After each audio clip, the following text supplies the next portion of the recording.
أعوذ بالله من الشيطان الرجيم بسم الله الرحمن الرحيم اللهم اشرح لي صدري ويسر لي أمري واحلل عقدة من لساني يفقهوا قولي. D'abord, je tiens à remercier les personnes qui m'ont invité à cette soirée, à cette intervention. Donc c'est la première fois que j'interviens ici dans la ville de Nantes. L'année dernière, il y a 2 ans, j'ai pu intervenir pas loin, donc à Angers. Donc alhamdoulilah, ça m'a permis de découvrir un peu cette ville. Alors, en ce qui concerne notre intervention sur l'exemplarité du prophète, avant d'entrer dans le vif du sujet, j'aimerais au préalable que nous partions d'un constat.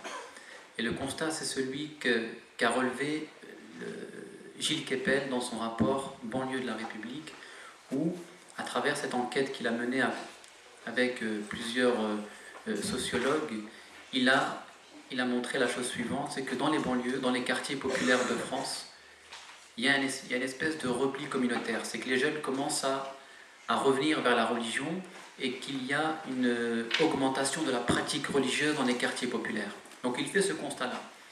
Un constat qui est vrai, certes, ça on peut le constater dans les quartiers populaires, mais là où je ne rejoins pas tout à fait la conclusion de ce rapport-là, qui dit qu'en fait ce repli communautaire est dû à un malaise social dans les quartiers populaires, est dû à une relégation sociale et géographique dans les quartiers de France. Donc je trouve que cette conclusion, bien qu'elle soit d'une manière pertinente, elle me semble quelque peu, d'un autre côté, déficiente. Pour quelle raison? Parce que ce qui se passe aujourd'hui dans les quartiers populaires, ce repli communautaire, cette façon ce retour à la religion n'est pas la conséquence ou le symptôme d'un malaise social. C'est uniquement une quête de sens. C'est-à-dire que les jeunes de quartier font ressentir une espèce de quête de sens. Ils sont en quête de quelque chose.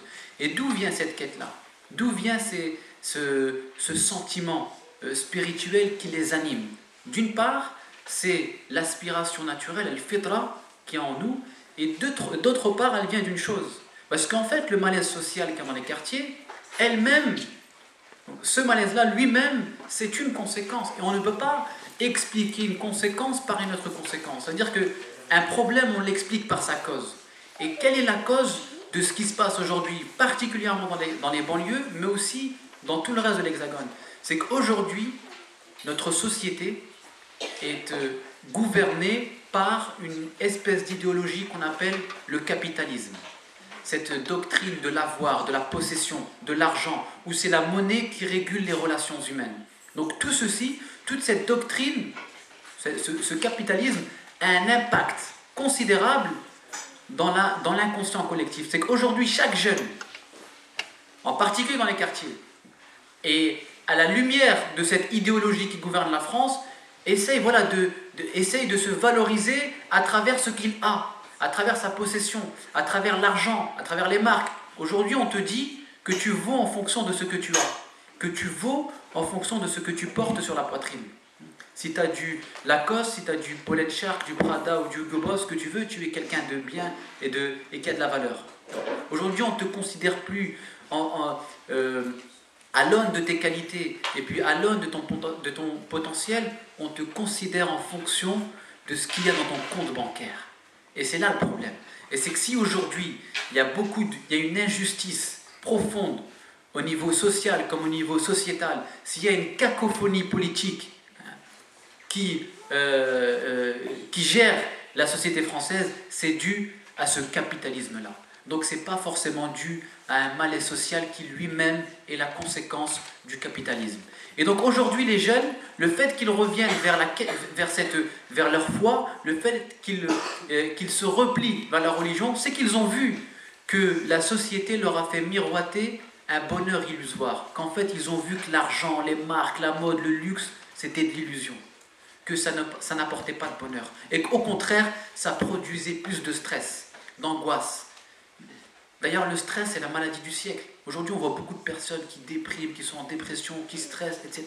Tout ça, c'est dû à cette philosophie qui gère notre pays. où tout est une question de consommation, d'argent. Il y a effectivement, comme disait une sage personne, il y a beaucoup de médicaments mais peu de santé. De grandes maisons mais des petites familles. Beaucoup de consommation et peu d'argent. Beaucoup de connaissances et peu de patience et de tolérance. C'est ça le problème. Il n'y a plus de paix, plus de sérénité, plus de tranquillité intérieure. Et là, ça va être... Donc c'est à partir de ce constat-là. C'est à partir de ce constat-là qu'on va essayer de partir dans une aventure aux côtés du prophète.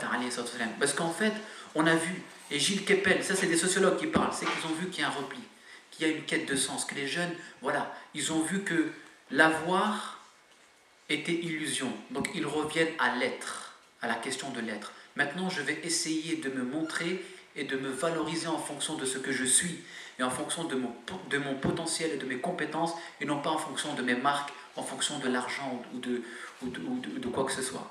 Tout ce qui est d'ordre matériel, parce que tout ça n'est qu'illusion. Et ça, c'est important. C'est important pour nous aujourd'hui de revenir à l'exemplarité du prophète, de revenir à ce personnage qui a illuminé notre existence, à celui qui nous a été envoyé comme miséricorde pour les mondes. Alors maintenant aussi, une deuxième des choses, c'est qu'il y a un autre constat qu'il faut faire, c'est qu'il y a une évolution dans la communauté musulmane, dans la présence des musulmans ici en France. Alors tous ceux qui ont un discours un peu pessimiste, mais nous les musulmans, on n'est pas unis, on est nuls, on a un mauvais comportement, etc. Il ne faut pas avoir un discours pessimiste. C'est qu'aujourd'hui, notre présence, elle est là, il y a une évolution des choses positives qui se sont construites ici au cœur de notre société. La preuve, c'est que notre présence dérange aujourd'hui. Elle dérange à tel point que l'État a recours à la législation pour essayer de nous asphyxier, avec des lois qui interdisent le foulard, voire même jusqu'au domicile des assistantes maternelles. Vous l'avez vu, cette nouvelle loi qu'a proposée le Sénat, aussitôt passée à gauche. Vous l'avez vu. Donc le fait que, voilà, on a recours à la législation, c'est que notre présence dérange, c'est qu'il y a une présence positive, constructive des musulmans ici en France. Donc c'est comme ça, je pense, qu'il faut percevoir les choses, et c'est comme ça qu'il faut développer des perspectives. Donc en fait, revenir à l'exemplarité du prophète à son comportement, parce que toute la finalité du message de l'islam et la finalité de chaque pratique religieuse, c'est une finalité morale, éthique. Quand on prie, c'est pour nous préserver des turpitudes. Quand on jeûne, c'est pour se nourrir d'une force qui va nous permettre de contrôler notre ego. Quand on donne la zakat, c'est pour nous purifier de l'égoïsme et de l'avarice. Quand on va au pèlerinage, c'est pour éduquer en nous le sens de la patience, de la persévérance et de l'exil spirituel. Donc, si vous regardez bien, chacune des pratiques cultuelles a une finalité morale. Si on revient à Surat al-Mu'minun, Bismillahir Rahmanir Rahim, Qad aflaha al-mu'minun, alladhina hum fi salatihim khashi'un, walladhina hum عن اللغو معرضون والذين هم للزكاة فاعلون والذين هم لفروجهم حافظون. Regardez bien ce que dit le Coran. Il dit, bienheureux est le musulman, celui qui est humble dans sa prière, donc la prière, le culte. Ensuite, qui et ceux qui se préservent des futilités. Donc juste après la prière, il parle de quoi? D'un comportement moral, les futilités. Puis ensuite, ceux qui font l'aumône, donc le culte. Et puis juste après, et ceux qui préservent leur partie intime, la morale. Donc après chaque verset qui parle du culte, il y a un verset qui parle d'éthique. Pour vous dire que la finalité de chacune de nos pratiques cultuelles a pour but de perfectionner notre comportement, de perfectionner notre éthique, de développer une espèce de discipline. Et c'est ce que j'appelle le DCC dans mon livre L'Islam entre cœur et intelligence. Discipline, cohérence, crédibilité. Avoir une discipline pour être en cohérence avec ses propres valeurs et rendre notre témoignage crédible. C'est comme ça. Parce qu'on ne peut pas dire j'ai la foi en Dieu et puis à côté de cela, je commets toutes sortes de turpitudes. Je mens, je vole, je triche, je calomnie. C'est pas possible. Donc, un minimum de cohérence pour rendre notre témoignage crédible, pour rendre notre message audible. Et c'est l'une des raisons pour laquelle aujourd'hui, durant cette soirée, on va essayer de revenir au 7e siècle et s'inspirer de l'exemplarité du prophète parce qu'il est le meilleur des exemples. Comme Dieu le dit dans le Coran, لَقَدْ كَانَ لَكُمْ فِي رَسُولِ اللَّهِ أُسْوَةٌ حَسَنَةٌ لِمَنْ كَانَ يَرْجُو اللَّهَ وَالْيَوْمَ الْآخِرَ وَذَكَرَ اللَّهَ كَثِيرًا. Vous avez dans l'envoyé de Dieu un bel exemple pour qui? لِمَنْ كَانَ يَرْجُو اللَّهَ. Il n'a pas dit لِمَنْ كَانَ يُؤْمِنْ بِاللَّهِ. Pour celui qui aspire à Dieu, non pas pour celui qui croit en Dieu. C'est-à-dire beaucoup plus que la croyance, c'est-à-dire l'espérance, l'espoir en Dieu. Il y a un bel exemple en Mohammed pour celui qui espère en Dieu et au jour du jugement dernier et qui évoque beaucoup Allah subhanahu wa ta'ala. Donc on a un bel exemple en le prophète. Et d'ailleurs, ses compagnons témoignaient de son exemplarité. Vous avez Anas ibn Malik radiyallahu anhu, qui disait « J'ai servi pendant des années le prophète alayhi salam. Jamais il ne m'a dit ouf, ou bien fais ceci, ou fais cela. Pendant 10 ans il l'a servi. Et jamais il n'a entendu de lui ne serait-ce que le ouf. Toujours agréable, toujours nourri de cette compassion, de cette bonté, de cette gentillesse. D'autres compagnons disaient, on n'a jamais vu un être plus souriant que le prophète. Le sourire. C'est ça qu'on dit que le sourire c'est une sadaqa. Si seulement on pouvait produire que un sourire, ne serait-ce qu'un sourire. Pourtant, c'est pas difficile. Le sourire, c'est une sadaqa, savoir sourire à son prochain. Parce que le sourire, ça procure de la gaieté, ça procure de la joie, ça procure du bien-être à soi-même et à autrui. Et le meilleur témoignage que nous avons au sujet du prophète, c'est celui d'Allah subhanahu wa ta'ala. Dieu dit dans le Coran, wa innaka la'ala khuluqin 'azim. Regardez le verset. Il dit, tu es certes d'un caractère éminent. Mais si on revient au procédé que Dieu emploie pour témoigner de la splendeur du prophète, qu'est-ce qu'il dit? Il dit innaka la'ala. Il utilise un double procédé de tawkid, c'est-à-dire un double procédé qui marque la certitude et l'accentuation. Inna, ça veut dire certes. Innaka la. Donc le la'ala, le lem, ça veut aussi dire certes, sans aucun doute. Donc il met 2 fois certes pour accentuer son dire, pour accentuer sa parole. Regardez, comme si Dieu lui-même était ébloui, subjugué par le comportement du prophète. Et mieux encore, c'est qu'il dit tu. Il parle de lui à la seconde personne, il dit tu. Alors que dans d'autres passages du Coran, en parlant du prophète, Dieu dit il. Abasa wa tawalla. An ja'ahu al-a'ma. Il s'est détourné, il s'est renfrogné quand l'aveugle est venu à lui. Il a dit il n'a pas dit tu t'es détourné. Quand c'est du positif, il dit tu, pour valoriser, parce que c'est plus touchant.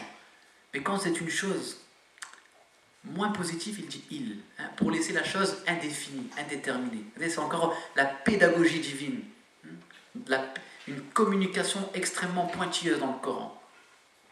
Même Dieu, quand il parle de lui, des fois il dit je, des fois il dit nous, et des fois il dit il. Même en parlant de lui, il dit il, en fonction du sujet coranique. Vous voyez, donc la communication est importante dans le Coran. Elle est très importante, et ça, il faut être très attentif à cela. Donc pour en revenir au comportement du prophète, il était certes d'un caractère éminent. Et moi, ce que je vous invite à faire, c'est qu'on va essayer de considérer le prophète comme un musée où chacune de ses qualités est un chef-d'œuvre.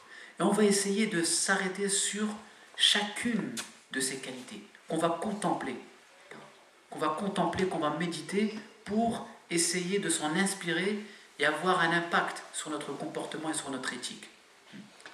La première qualité que nous allons essayer de méditer, c'est celle de l'altruisme. Le prophète, c'était quelqu'un qui pensait à l'autre avant lui-même. C'était quelqu'un qui était totalement détaché de son ego, qui avait un contrôle extraordinaire sur son nefs. Il pensait à l'autre avant lui-même. Il pensait d'abord, il était soucieux du bonheur de l'autre avant son propre bonheur. Un jour après la bataille de Hunayn, à la fin de cette bataille, les musulmans avaient récolté un énorme butin, un butin considérable. Et puis, un ennemi passe devant le prophète qui, quelque temps auparavant, était en train de combattre les musulmans sur le champ de bataille. Il croise le prophète avec tout ce butin et puis il observe tout ce butin. Et le prophète lui dit, qu'est-ce qui se passe? C'est le butin que tu regardes? Il dit oui. Il dit, tu veux le butin? Et l'ennemi dit oui, j'aimerais bien. Et le prophète lui donne tout le butin, sans rien garder pour lui. C'est même pas moitié-moitié. Non, c'est je te donne tout. Et là, l'ennemi des musulmans s'en retourne auprès de ses collègues et leur dit, par Allah, je vous demande de croire en Dieu et au messager. Je n'ai jamais vu une personne prodiguer ses biens comme le fait le prophète. Il prodigue ses biens comme quelqu'un qui donne sa richesse sans craindre la pauvreté. Ça, c'était l'altruisme du prophète. C'est quelqu'un qui donnait tout ce qu'il avait. Il était prêt même à s'endetter pour servir son prochain, qu'il soit musulman ou non musulman. Donc ça, voilà, faire tout ce travail-là pour contrecarrer les intentions négatives de notre ego. Faire attention à cela. Attention, quand on fait des appels aux dons, quand il s'agit de donner de l'argent pour la communauté, pour servir la cause islamique, pas commencer à réfléchir, mais par là, c'est que le démon vient murmurer à nos esprits que lorsqu'il faut servir la cause. Quand il s'agit de nos propres plaisirs personnels, on ne fait pas de calcul, on achète tout de suite. On voit une chose qui nous plaît, un vêtement, une paire de baskets ou ce que vous voulez, on ne fait pas de calcul, on paye.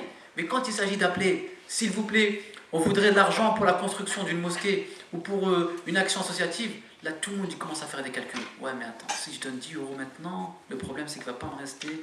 Là on commence à faire des calculs. C'est que quand il s'agit de l'adoration, le démon nous rend la tâche lourde. Mais quand il s'agit de la désobéissance, il nous facilite la démarche. Il la rend extrêmement facile. Ça c'est une ruse du diable. Talbis Iblis. Ça, c'est une des ruses du diable. Donc, première qualité, l'altruisme. Deuxième qualité du prophète, c'était celle de la compassion et de l'empathie. C'était quelqu'un qui prenait le temps d'écouter son prochain, qui avait une écoute vraiment attentionnée, attentive, qui était sensible aux faiblesses de son prochain. C'était quelqu'un qui était sensible aux fragilités, aux problèmes de son prochain. Là, je vous rapporte 2 petits récits par rapport à ça, qui témoignent de sa compassion et de son empathie. Un jour, au retour d'une bataille, il y avait un compagnon qui s'appelait Jabir ibn Abdullah et qui s'était un peu détaché de la troupe. Et le prophète, donc mettez-vous dans le contexte, mettez-vous vraiment au cœur de la situation. Il revient d'une bataille, donc on est fatigué, là on n'a pas la tête à se préoccuper des problèmes des autres. Et là le prophète, qu'est-ce qu'il fait? Regardez comment il est attentionné. Il ralentit le pas jusqu'à arriver au niveau de Jabir. Et là, il entame une petite discussion avec lui, chaleureuse, petite discussion de tous les instants. Il dit, oh Jabir, mais qu'est-ce qui t'arrive? Pourquoi tu es en retard comme ça? Il lui dit, mais ma monture est un peu faible. Et là, le prophète a compris que Jabir manquait de moyens financiers et qu'il n'avait pas les moyens de s'acheter une monture assez forte. Et là, il commence à entamer une petite discussion avec lui. Jabir, es-tu marié?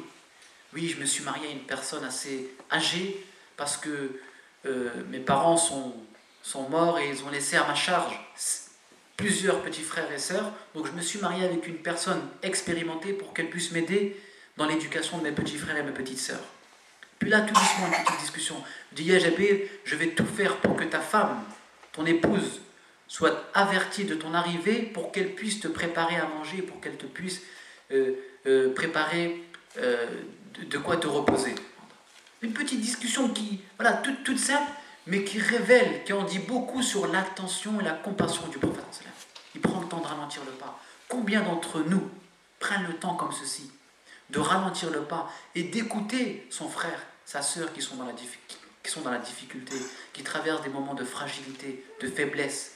Se dire, attends, je vais prendre le temps de l'écouter. Juste l'écouter. Il y a des personnes, ils n'ont pas besoin que vous les aidiez, que ce soit matériellement ou quoi que ce soit. Non, Ils ont juste besoin qu'on les écoute. Et malheureusement, on a une écoute en déficit. On parle beaucoup, mais on n'écoute pas assez. Et nous, aujourd'hui, on est dans une communauté qui a besoin d'être écoutée et pas de trop blablater, trop de bavardage. Et c'est ça, prendre le temps, t'écoutes ton frère.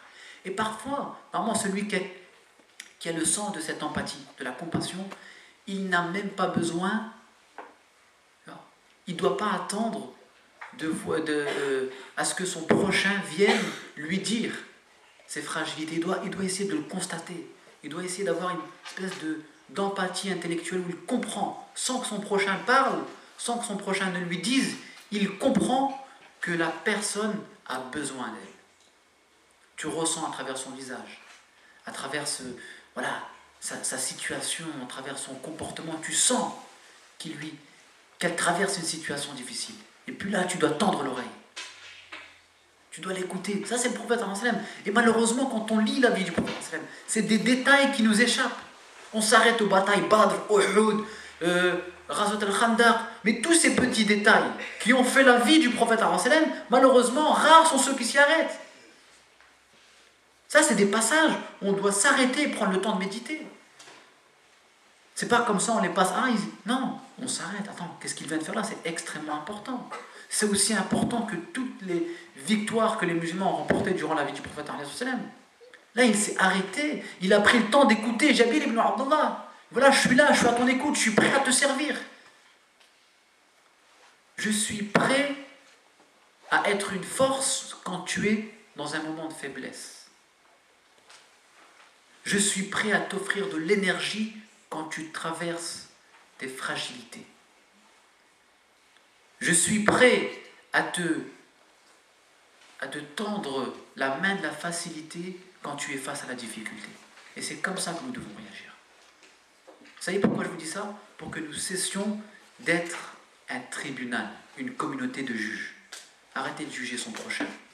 Arrêtez de juger son frère et sa sœur. Chaque fois que vous voyez une personne qui est, entre guillemets, de l'autre côté de la rive, de l'autre côté du chemin, de le dénigrer. Parce que vous ne savez pas ce que peut devenir cette personne. Vous ne savez pas la foi qu'elle peut acquérir plus tard avec son cheminement. Et peut-être parfois, certaines personnes ont besoin de passer par l'égarement pour retrouver le sens de la droiture. Il y a des personnes comme ceci. Omar ibn al-Khattab, radiyallahu anhu. À l'époque du prophète, c'était l'une des personnes les plus égarées. Et plus encore, il n'y a aucune personne dans cette salle qui a été plus égarée que Omar ibn al-Khattab à l'époque de Jahiliya. Dans cette salle, il n'y a aucune personne. Parce que lui, il a commis des choses vraiment qui sont contraires aux mœurs islamiques. Il a enterré sa fille vivante, rien que ça. Il a enterré sa fille vivante. Il avait l'intention de tuer le prophète. Il était sorti, il épée à la main pour tuer le prophète. Et pourtant, lorsqu'il a embrassé l'islam, et bien là, je peux vous dire à l'inverse que vous pouvez réunir la foi de toutes les personnes qui sont dans cette salle, ben vous n'égalerez pas la foi de Omar ibn al-Khattab après le Jahiliya. Parce que lui, quand il a eu la foi, le démon, le diable, Iblis, il changeait de trottoir quand il le voyait. Tellement il avait une foi inébranlable, Omar ibn al-Khattab. D'où l'importance de ne jamais juger son prochain. Jamais. Regardez le prophète, comment il avait de l'empathie. Il voyait Omar égaré. Et plutôt que de le juger, plutôt que de le dénigrer, vous savez ce qu'il a fait? Il a invoqué en sa faveur. Ya Allah, renforce l'islam par la conversion d'un des deux Omar. Soit Omar ibn al-Khattab, ou soit Abu Jahl, qui s'appelait lui aussi Omar. Et il invoque en sa faveur. Donc quand vous voyez une personne égarée, sortie du chemin, qui commet n'importe quelle turpitude, plutôt que de la juger, invoquez la guidance pour cette personne. Parce que c'est vrai, moi ça me révolte quand je vois des personnes qui viennent, regarde comment un tel elle s'habille, regarde lui ce qu'il fait, il traîne avec des filles, regarde lui vendre à droite, regarde lui bon. Mais attends mon frère, t'es qui toi déjà pour juger? T'es qui? Laisse les gens cheminer. Et alors il vole, il invoque pour lui. Et alors elle s'habille de cette manière. Laisse-la, elle va cheminer, Inch'Allah. Peut-être qu'elle aura une foi qui dépassera la tienne vraiment de loin. Donc d'où l'importance. Regardez là, c'est pour ça que l'attitude du prophète nous apprend à tendre l'oreille et à fermer sa bouche. Tends ton oreille. Allah subhanahu wa ta'ala t'a donné 2 oreilles, pourquoi? Pour écouter 2 fois plus que tu ne parles. Il t'a donné une langue. Et pourtant, on parle 2 fois plus qu'on écoute. C'est incroyable. C'est incroyable. Donc ça, c'est une chose. Voilà. Tout ça pour vous dire que, attention, la maîtrise de la langue, et puis essayez d'activer vos oreilles. Et soyez plus à l'écoute, plus attentionnés, et ayez plus d'empathie pour vos prochains. Musulmans ou non musulmans, bien entendu. Ça, c'est la deuxième des choses. Troisième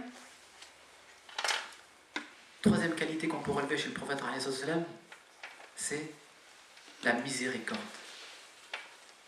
Ar-Rahman. Il a été envoyé comme miséricorde pour les mondes, le prophète. Nous t'avons envoyé, nous dit le Coran, illa rahmatan lil alamin, que comme miséricorde pour les mondes. La preuve, on va revenir à la vie du prophète. Vous allez voir comment c'était quelqu'un qui était plein de miséricorde. Lorsqu'il fait le voyage de la Mecque à Taïf. Revenons à la Mecque. Il est à la Mecque, il appelle à l'islam. Il appelle au tawhid, à l'unicité de Dieu, à la paix, à l'amour, à la lumière. Et qu'est-ce qu'il a en échange? De la haine, de la méchanceté, du dénigrement, du mépris, tout cela. Et malgré ceci, il patiente. On l'insulte. On propage des calomnies à son égard. On le traite de magicien, imposteur. Il sort de chez lui, on lui jette de la poussière à son visage. Il va prier sereinement, tranquillement devant la Kaaba, on lui met des déchets sur sa nuque. Chaque fois qu'il sortait de chez lui, on l'attendait à chaque coin de rue pour l'insulter, pour l'embêter. Il n'était jamais tranquille. Et malgré ceci, à aucun moment, il n'a répondu par la haine ou par des insultes. Et lorsqu'il a essayé de chercher refuge auprès d'une tribu à Taïf, il prend la direction, à peu près 100 km. Il y a une distance de 100 km entre la Mecque et Taïf. Il va à pied avec un de ses compagnons. Il arrive à Taïf pour chercher refuge, protection, et par la même occasion, transmettre le message de l'islam. Il arrive à Taïf. Qu'est-ce qu'il voit? Qu'est-ce qu'il remarque? Du dénigrement. On l'insulte, on l'expulse de la ville. On l'humilie. Et tous les dignitaires de la tribu de Taïf ont mobilisé tous leurs jeunes et leurs esclaves pour jeter des pierres sur le prophète et le chasser de la ville. On l'a insulté, on l'a dénigré. Lui, il vient pour apporter de la paix, on lui répond par la haine. Il vient pour apporter de la lumière, on lui répond avec de l'obscurité. Tout ça. Et sur le chemin du retour, des anges l'interpellent. Ya Rasulallah, si tu nous en donnes l'autorisation, on écrase Taïf par les montagnes qui l'entourent. On écrase la ville de Taïf. Et qu'est-ce qu'il répond le prophète? Il dit, n'en faites rien. N'en faites rien. Et il invoque Dieu pour que cette tribu-là ait une descendance pieuse. Peut-être que viendra d'eux une descendance pieuse. Regardez, non seulement il leur pardonne, mais il espère le bien pour eux. On le dénigre, on lui manifeste de la haine, de la méchanceté, du mépris, et le prophète il leur dit non, miséricorde, paix, c'est pas grave. Mettez-vous à la place du prophète, juste une petite insulte, comme ça peut vous mettre hors de vous-même. Une petite insulte, ou juste, lui a parlé sur moi, je vais aller le voir, c'est qui lui, dis-moi qui c'est qui a dit ça, et puis vous commencez à vouloir régler des comptes alors que le prophète aurait juste dit paix, miséricorde. C'est vrai ou pas? On est beaucoup dans cet état d'esprit, toujours dans la rancune, la vengeance. Je vais lui régler son compte, pourquoi il a fait ça, pourquoi il a dit ça sur moi, pourquoi il m'a insulté, t'es qui? Non, paix et miséricorde. Alors ce que je vous dis là, c'est peut-être un peu idéaliste. C'est peut-être à dire, mais attends, c'est un peu utopique. C'est vrai, on est des êtres humains et parfois on est confrontés à nos propres faiblesses. Mais c'est un djihad permanent que chacun d'entre nous doit mener. mener jusqu'à ce qu'il rende son dernier souffle. C'est un djihad, il faut faire ce travail.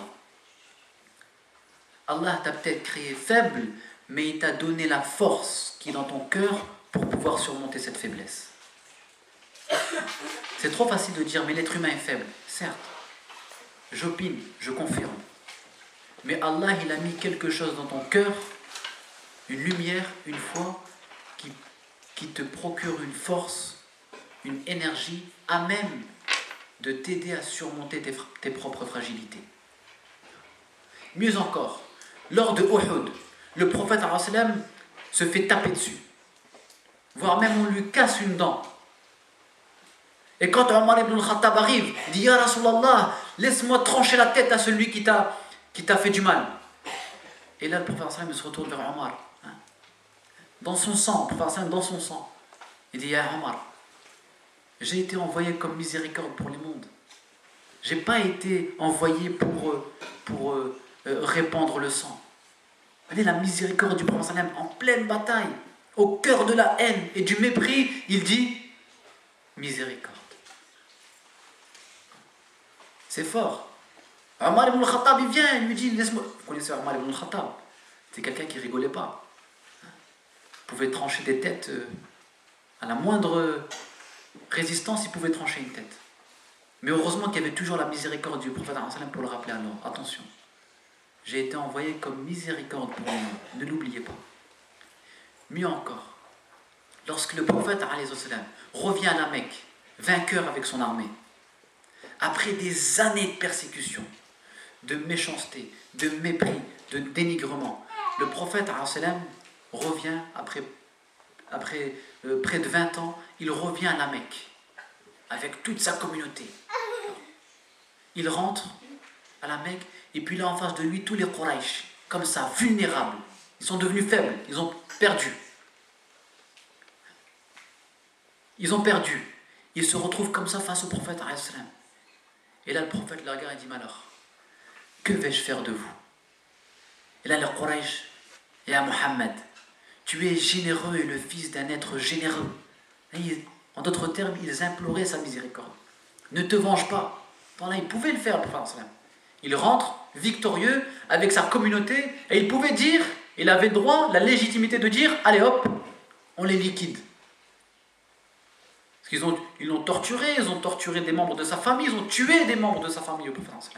Ils l'ont dénigré, ils l'ont insulté, ils lui ont fait beaucoup de mal. Et le prophète leur dit, allez-y, vous êtes un peuple libre. À la méchanceté, à leur obscurité, le prophète leur répond, leur offre la liberté. Et tenez, vous êtes un peuple libre. Et à ce moment-là, au moment où le prophète dit la liberté et dit la miséricorde, il y a une personne qui tournait autour de lui, qui s'appelait Fudala, qui tournait autour du prophète avec des intentions criminelles. Il attendait une opportunité pour le tuer. Il avait un poignard caché dans sa cape, il attendait un moment propice pour tuer le prophète. Mais le prophète avait pressenti ses intentions criminelles. Il avait senti que lui, il cherchait quelque chose de mauvais. Et tout de suite, il pose sa main sur le cœur de Fudala et lui dit « Taqillah ya Fudala » lui taqillah, en posant sa main sur son cœur. Et Fudala dit « Le prophète était l'être que je détestais le plus au monde, jusqu'à ce qu'il pose sa main sur mon cœur, il est devenu l'être que je chéris le plus. » Regardez le comportement du prophète. L'autre, il vient avec l'intention de le tuer, de verser son sang, et le prophète, il lui répond avec la caresse, avec la tendresse, avec le geste. Un geste qui a bouleversé, qui a changé le cœur de Fudala. Il n'y a pas besoin de faire de longs discours, de beaucoup de paroles, de faire des cours sur le fiqh ou l'aqidah pour... Non, le geste, juste un geste. Quand il est fait avec sincérité, quand il est fait avec amour, avec tendresse, avec générosité, il peut avoir un impact considérable. Il peut avoir le comportement, le geste. C'est ça, quand l'islam nous dit, mais vous allez témoigner de Dieu à travers votre comportement, à travers votre discipline, votre éthique, vos qualités, c'est comme ça qu'il faut témoigner du message de l'islam. Pas en faisant des beaux discours, parce que pour faire des beaux discours, on est des spécialistes pour ça. On est très très fort. Pour parler, on est très très fort. On est des bons tchatcheurs. Mais quand il s'agit d'agir et d'avoir un bon comportement, que ce soit chez soi, au travail, à l'école, dehors, dans les magasins, où que ce soit, c'est là où il faut, c'est dans ces instants-là, dans ces moments-là, où il faut témoigner de l'unicité de Dieu. Comment? En se distinguant par son comportement. Voilà, faut que les gens perçoivent en vous quelque chose qui vous distingue des autres. Lui, il n'est pas comme les autres. Très attentif, attentionné, bon, généreux. Ça doit apparaître, cette lumière-là doit apparaître sur votre visage. Et d'ailleurs, c'est pour cette raison que Surat An-Nur, de quoi parle Surat An-Nur? Elle parle des qualités morales du musulman. Elle n'a pas été intitulée le comportement ou l'éthique du musulman. Elle a été appelée Nur. Pourquoi? Tout ça pour nous dire que celui qui a un bon comportement, il devient Nur, une lumière dans sa société. Il rayonne. C'est à travers nos qualités que nous rayonnons au cœur de notre société. Ça, c'était le prophète, alayhi salam. Mais ce n'est pas des grands discours. Juste avec le geste, la tendresse, il arrivait à changer le cœur des gens. Il arrivait à avoir un impact sur la conscience des gens. C'est ça, en fait. C'est réformer son comportement, travailler sa personnalité. Et d'ailleurs, le verset que je vous ai cité au début, « لَقَدْ كَانَ لَكُمْ فِي رَسُولِ اللَّهِ أُسْوَةٌ حَسَنَةٌ » Vous avez dans l'envoyé de Dieu un bel exemple. Il est mentionné dans Surat Al-Ahzab, les coalisés. Les coalisés, c'est la bataille en l'an 5 de l'Hégire. La bataille du fossé. Cette stratégie de Salman al-Farisi qui a permis d'anéantir les Quraysh. Ils ont creusé un fossé pour anéantir les Quraysh. Et donc là, en fait, symboliquement, qu'est-ce que cela veut dire? Pourquoi ce verset est apparu dans cette sourate qui parle de la bataille du fossé? Tout ça pour nous dire, mais attention,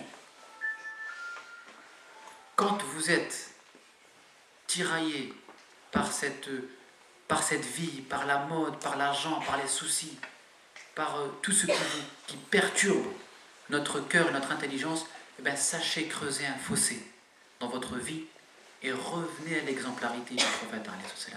C'est qu'à un moment donné dans sa vie, quand toutes ces choses-là vous perturbent, que vous n'arrivez même plus à donner un sens à votre vie, un sens à votre prière, un sens à votre comportement, à votre engagement, à votre action, à un moment donné, il faut creuser un fossé symboliquement, spirituellement et revenir à l'exemplarité du prophète.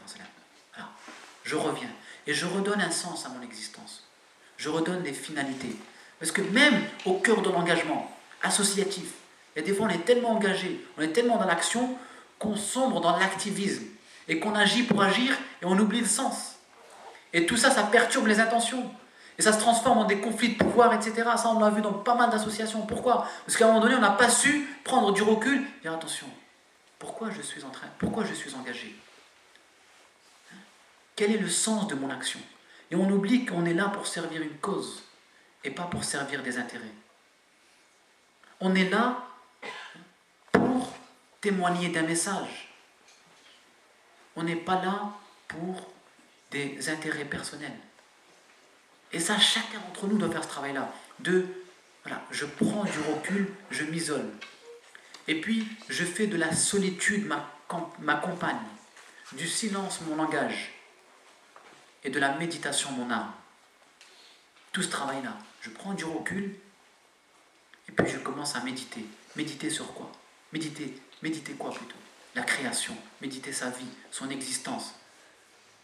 Et Dieu nous dit, à plusieurs moments, Dieu interpelle le musulman pour orienter son regard vers la création. Inna fi khalqis samawati wal ard wa ikhtilafil layli wan nahar la ayatin li ulil albab. Il y a dans la création des cieux et de la terre, dans l'alternance du jour et de la nuit, des signes pour ceux qui sont doués d'intelligence.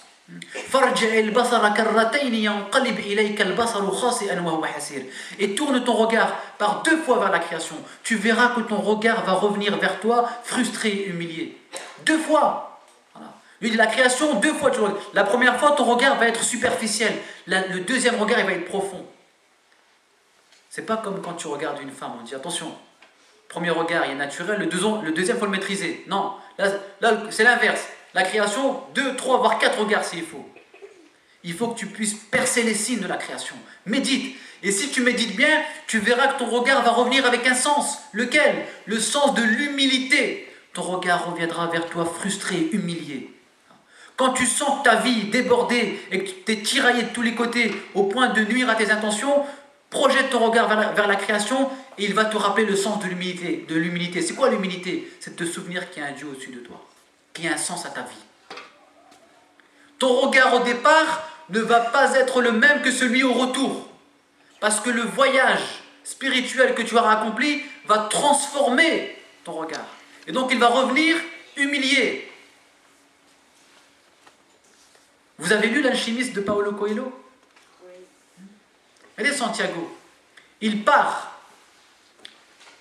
de l'Andalousie en Égypte, d'accord, à la quête d'un trésor, à travers un voyage initiatique extrêmement mouvementé. Il arrive au pied des pyramides, on lui dit que finalement, le trésor se trouvait en Andalousie, chez lui, où il était. Vous savez, ici, Paulo Coelho, qui est un croyant, ici, en fait, il nous révèle un message extrêmement fondamental.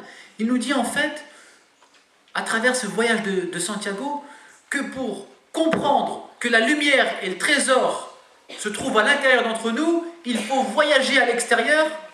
Il faut voyager à l'extérieur.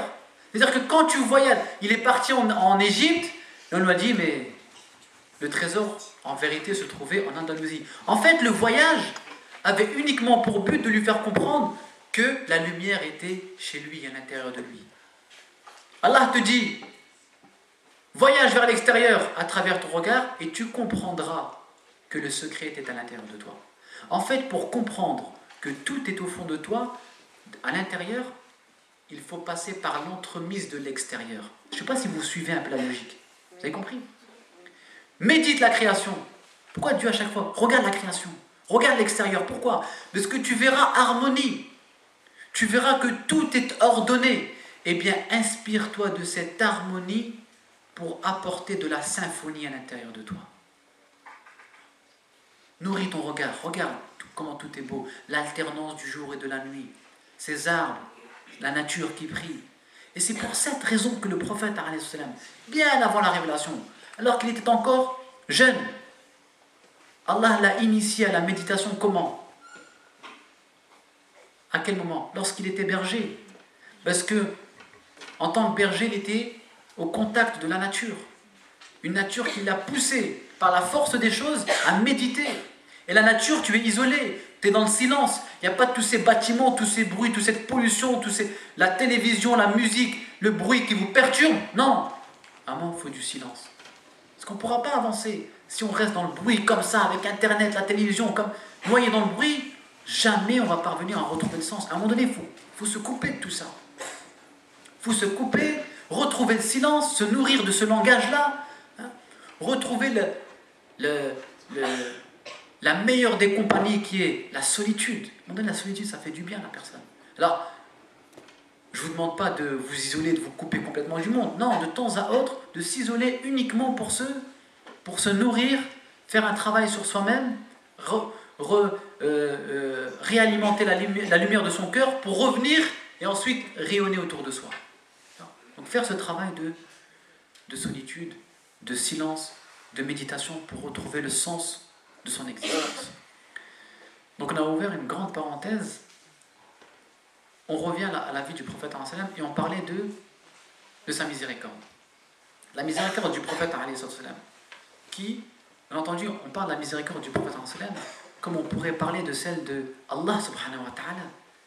La miséricorde, c'est vraiment la qualité principale de notre religion.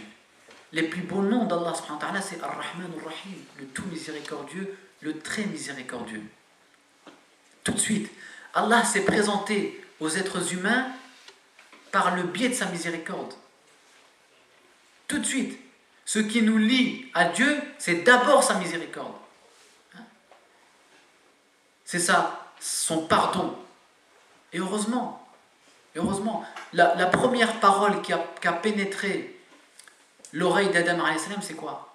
Vous savez, quand Allah lui a insufflé de son âme, au moment donné où l'âme commençait à prendre vraiment lorsqu'elle a pénétré tout son corps, Adam a éternué. Et là, les anges lui ont dit Wa rahmakallah, que Dieu te fasse miséricorde. C'est le premier mot que l'être humain a entendu. La miséricorde, ça veut tout dire. Ar-Rahman. Et que Dieu, il le dit, il pardonne tous les péchés. Quand la personne revient vers lui, repentant, sincère, dans le but de se réformer et de changer, Allah il lui pardonne, quelle que soit la gravité de son péché. Entendez bien, quelle que soit la gravité de son péché. Donc, il faut arrêter à un moment donné quand des personnes viennent et se confient à vous, vous disent un péché qu'elle a commis ou une erreur, puis dire oh là là, sale, tu vas aller en enfer, mon frère ou ma soeur. T'es malade ce que tu as fait. Non, mais vous savez pas, vous vous rendez pas compte, mais c'est grave de dire de tels propos. Et d'ailleurs, à ce titre, je vous rapporte une petite histoire qui nous a été racontée par le prophète. Il y avait deux personnes des Banu Israël. Une personne qui était pieuse, qui adorait Allah jour et nuit, et puis une autre qui vivait dans la turpitude, dans l'égarement. Et à chaque fois, le pieux rappelait son frère à l'ordre. Reviens sur le droit chemin. Et l'autre lui dit, laisse-moi tranquille. Laisse-moi, c'est mon affaire avec Dieu, c'est pas ton affaire.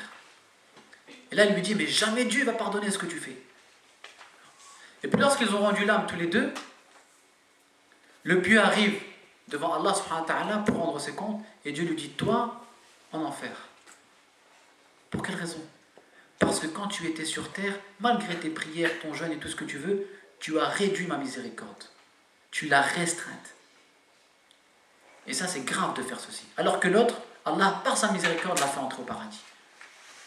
Donc ne jamais dire, mais attends, t'es foutu. Mais attends. Et souvenez-vous, le prophète, et encore une fois, sa compassion, son empathie, sa bonté. Une personne vient le voir et lui dit, voilà, en plein jeûne, il lui dit, mais j'ai commis l'acte charnel. Et le prophète, plutôt que de dire, mais t'es malade, c'est le ramadan, t'as fait ça, mais t'es pas un musulman, t'es un kafir. Non. Il le regarde et lui dit, c'est pas grave. Il lui propose des solutions.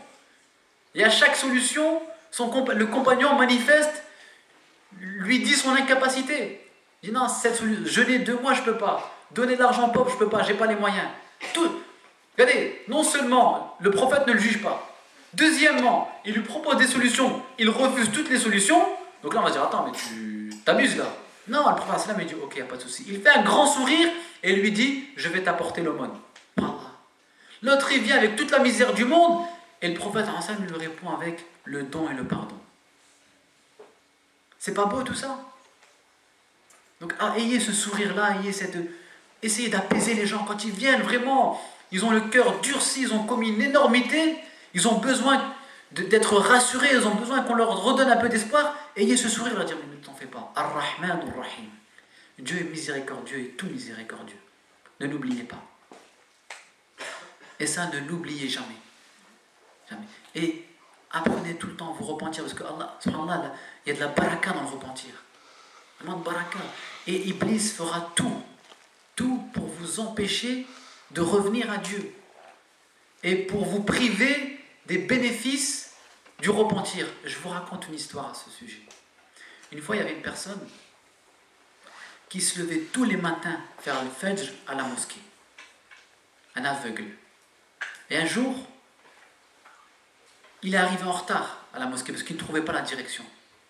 Il est arrivé en retard pour ça le fajr. Et il a pleuré toute la journée, il a demandé pardon à Allah. Tout ça parce qu'il est arrivé en retard, il a raté le fajr à la mosquée. Le lendemain, il y a une personne qui toque chez lui, qui lui dit, viens, donne-moi la main, je vais t'emmener. J'ai vu que la dernière fois que tu étais arrivé en retard, et puis tu t'es attristé. Alors permets-moi de t'emmener chaque matin à Al-Fajr, à la mosquée, pour éviter que tu t'égares. Donc chaque matin, il vient chercher, et puis à un moment donné, l'aveugle lui dit, attends, stop, mais qui es-tu? Et l'autre lui dit, mais tu n'as pas besoin de savoir qui je suis. Je fais ça pour Dieu. Il le prend, et puis un autre jour, l'aveugle dit, non, stop, j'avance plus avec toi. J'ai besoin que tu me dises ton identité pour que je puisse invoquer Dieu pour toi en ta faveur, pour la bonne action que tu fais, pour les services que tu me rends. Il lui dit, moi je suis Iblis. Il dit, comment ça? Il lui dit, Iblis, normalement, il est censé nous égarer. Il est censé nous sortir du droit chemin, pas nous conduire vers la mosquée. Il dit, oui, je sais. Il dit, mais la dernière fois, quand tu as raté la prière et que tu as demandé pardon à Allah, j'ai entendu dire que Dieu avait pardonné la moitié de tes péchés. Et comme j'ai craint que Dieu te pardonne l'autre moitié, c'est pour ça que j'ai tout fait pour pas que tu arrives en retard. Voilà. Vous voyez comment, jusqu'où peut aller la ruse du diable? Et c'est pour ça qu'il faut être extrêmement vigilant. Extrêmement vigilant comment? Vous savez, si vous voulez que, si vous voulez contrecarrer les ruses du diable, la grande clé c'est quoi? C'est la sincérité. Parce que quelqu'un qui est sincère avec Allah dans chacune de ses actions, quelqu'un qui l'accompagne chacun de ses pas d'une bonne intention, Iblis n'aura aucun pouvoir sur lui. Ça c'est le Coran qui le dit, aucun pouvoir. Quand tu sers Allah subhanahu wa ta'ala, il n'a aucun pouvoir sur toi. Et je vous raconte encore une histoire à ce sujet. Une fois, il y avait une personne qui s'était levée un matin pour aller détruire un arbre que les habitants de sa région adoraient. Il dit, comment ça? Ils adorent un arbre, au lieu d'adorer Allah subhanahu wa ta'ala, je vais aller détruire cet arbre-là. Et sur le chemin, il y a une personne qui s'interpose, qui essaye de le maîtriser, mais le croyant parvient à le renverser. Et l'autre lui dit, attends, stop, bon, tu as gagné, mais je te propose une chose. Il lui dit, écoute, si tu ne détruis pas cet arbre, chaque matin, tu vas trouver sous ton oreiller de l'argent. Il accepte. Le lendemain, il va, il retrouve de l'argent. Le surlendemain, il ne trouve rien. En colère, il se lève, il va pour aller détruire cet arbre, et le même homme s'interpose. Et là, il le maîtrise. Et à ce moment-là, il révèle son identité. Il dit, moi, je suis Iblis. La première fois, tu étais venu sincèrement, dans la volonté de plaire à Allah. C'est pour cette raison que je n'ai pas réussi à te maîtriser physiquement. Et c'est toi qui as eu le contrôle sur moi. Maintenant, tu n'es pas venu dans l'intention de plaire à Allah, mais tu es venu parce qu'il n'y avait pas l'argent sous ton oreiller. Ton intention était mauvaise. Et c'est pour cette raison que c'est moi, cette fois-ci, qui a eu la force et qui a eu le dessus sur toi. Vous voyez? Donc, quand vous êtes sincère, Iblis n'a aucun impact sur vous. Mais quand vous êtes mal intentionné, c'est là où Iblis peut facilement vous manipuler. Il me reste combien de temps? 20 minutes, machallah.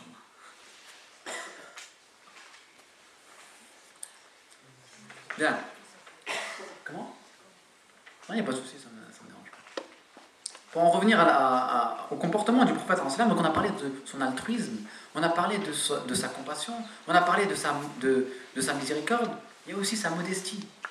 C'était le prophète, l'élu des élus, la meilleure des créatures.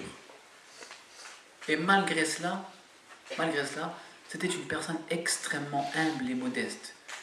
Chez lui, il n'y avait rien de luxueux. Il y avait une nappe, quelques dattes. Et quand des personnes le rencontraient et puis commençaient à paniquer quand ils voyaient le prophète, aussitôt il les rassurait, attention, ne paniquez pas, afwan. Je ne suis qu'une créature comme vous qui mange de la viande séchée à la Mecque. De la modestie du prophète. Et quand il revient à la Mecque, la conquête de la Mecque, il revient victorieux. Il aurait pu entrer comme ça, la tête haute et fière. Non, il est rentré la tête baissée à tel point que son menton touchait le dos de sa monture. Vraiment modestement, avec humilité. Mais ça, c'est vraiment cette modestie-là fait énormément défaut à certains d'entre nous aujourd'hui, dans la communauté musulmane.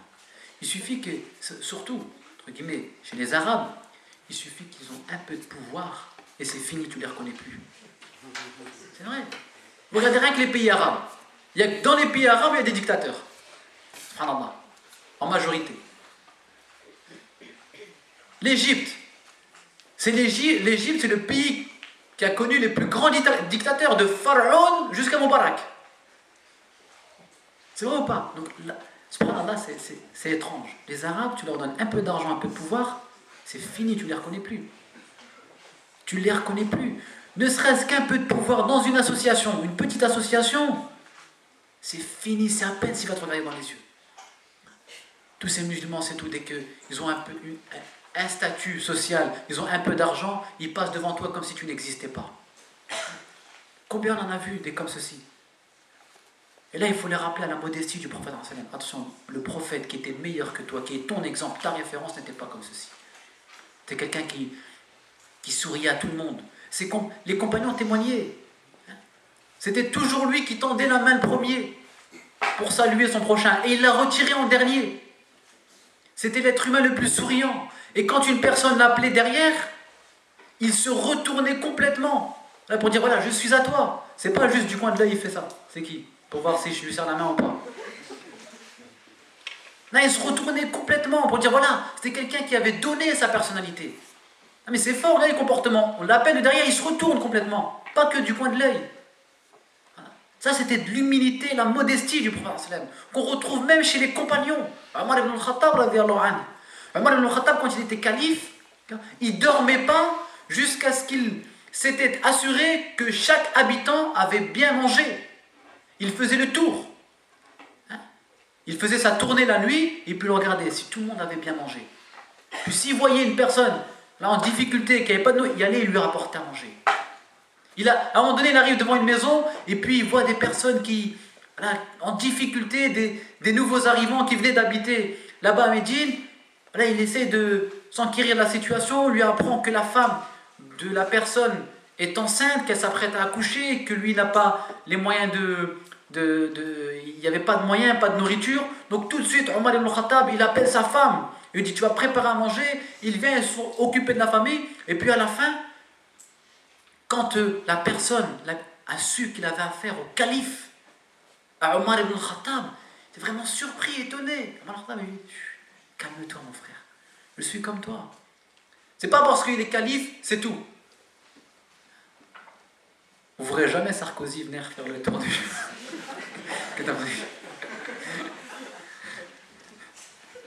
Lui, c'est le contraire, il s'enrichit de nos poches pour aller faire des vacances à Marrakech et en Tunisie, quand Ben Ali était encore là. Donc voilà, non, mais c'est vraiment c'est une leçon d'humilité, de modestie qui fait véritablement défaut aujourd'hui.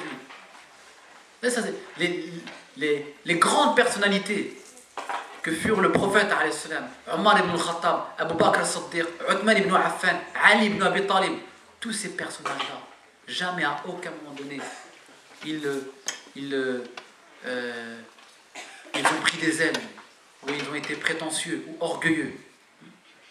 Tout le temps modeste, tout le temps les pieds à terre, la tête sur les épaules. Ça, c'est très très dur, hein, parce que nous, il suffit qu'on a un peu de savoir, un peu d'argent. Et subhanallah, vous avez beau être musulman, ce que vous voulez, il y a des personnes, tu dis, mais attends, il s'est transformé. Il s'est transformé. Peut-être qu'il est président d'une association, on dirait, c'est le calife de l'Empire ottoman. Elle est juste président d'une association de quartier. Je dis, mais attends, mais mon frère, c'est une association de quartier que tu présides, c'est rien du tout. Alors arrête de jouer ton grand, s'il te plaît. Il y a des gens, tu as envie de leur parler comme ça. Reviens sur terre. Tu te prends pour qui? Comme ça, costume, cravate. Moi, vous savez, il y a beaucoup de choses. Et je me suis beaucoup accroché avec des personnes dans le tissu associatif. Il y a des choses vraiment qui me sidèrent. Quand je vois qu'il y a des rencontres qui sont organisées, des associations musulmanes qui organisent des conférences, et puis elle met à côté des salles VIP pour les invités. Mais comment ça, salle VIP, ça veut dire quoi ça? Depuis quand il y a des VIP chez les musulmans? D'accord. Depuis quand la communauté musulmane a toujours essayé de mettre des VIP? Les invités vont manger ensemble? Non. Excuse-moi mon frère. C'est un conférencier, ce que tu veux, certes. Il faut l'inviter, il faut l'accueillir. Mais il est là pour servir le peuple. Il faut le laisser au contact du peuple pour qu'il parle, il discute. Faire VIP, c'est quoi ça? C'est pas digne d'un musulman. Il ne faut pas accepter ce genre de choses. Toujours une salle à part pour les gens qui sont en costume cravate. Attention, nous, on ne se mélange pas avec les autres. Mais c'est quoi ça? Qu'est-ce que ça veut dire? Vous êtes d'accord avec moi ou pas? Heureusement, je pensais que vous allez me dire non, on n'est pas d'accord. Non mais c'est vrai, il y a beaucoup de choses, il y a beaucoup d'attitudes comme ceci qui m'ont beaucoup dérangé, moi, dans le tissu associatif. Et je le disais à plusieurs reprises, je m'accrochais en me disant, mais non, mais c'est des invités, il faut les... Oui, je sais, je suis d'accord avec toi. Les invités, il faut l'accueillir, mais attention, il ne faut pas en faire trop non plus. Il ne faut pas en faire trop. Moi, j'ai vu des moments donnés, dans une mosquée, où il y en a un ambassadeur qui est arrivé d'Angleterre, et je rentre dans la mosquée, puis je vois de la décoration, des guirlandes, des ceci. Je me dis, mais attends, c'est pourquoi ça? Il y a un ambassadeur d'Angleterre qui arrive. Je dis, alors, il y a beau être qui il veut, tu l'invites, tu l'accueilles, tout ce que tu veux, mais arrête, faut pas exagérer. Faut arrêter de gonfler l'ego des gens. Mais c'est comme ça c'est nous qui produisons les dictateurs, parce qu'on gonfle leur ego. Faut rester simple, modeste, faut pas. Moi j'ai... Il y a vous savez, je vous donne l'exemple de vraiment terre à terre. Il y a des personnes encore qui, comme Hassan Erkusen, vous connaissez très bien. Ça, c'est une des personnes rares, conférenciers rares, qui a encore vraiment ce comportement-là. Des moments donnés où j'étais avec lui, puis des personnes venaient me dire, Ya Hassan, viens, nous, c'est là-bas qu'on va manger. On disait, attends, stop, va manger tout seul là-bas, moi je mange ici.